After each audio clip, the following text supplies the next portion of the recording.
ઉનાળા વેકેશનની અંદર જે શાળાની અંદર વૃક્ષો છે, ફૂલ છોડ છે, એ કરમાઈ ના જાય એ માટે અમે આ પ્રકારની ટપક સિંચાઈ પદ્ધતિ માટે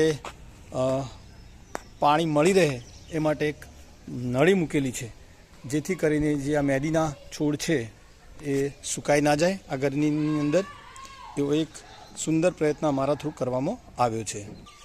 એ પણ અમારી શાળાની અંદર સરસ મજાના લગાવેલા છે, જેથી કરીને આ ગરમીની અંદર પક્ષીઓ સરસ રીતે રહી શકે.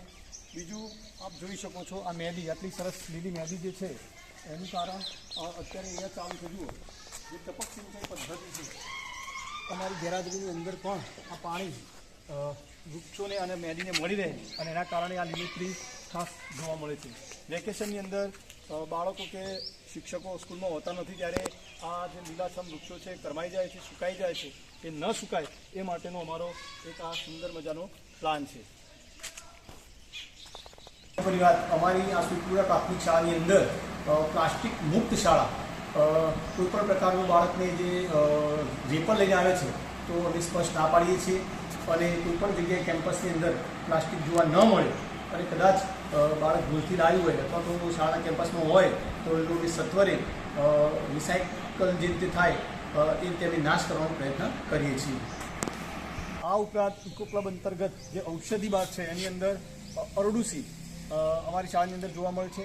આ ઉપરાંત આપ જોઈ શકો છો આમળાનું વૃક્ષ છે જે જોવા મળે છે.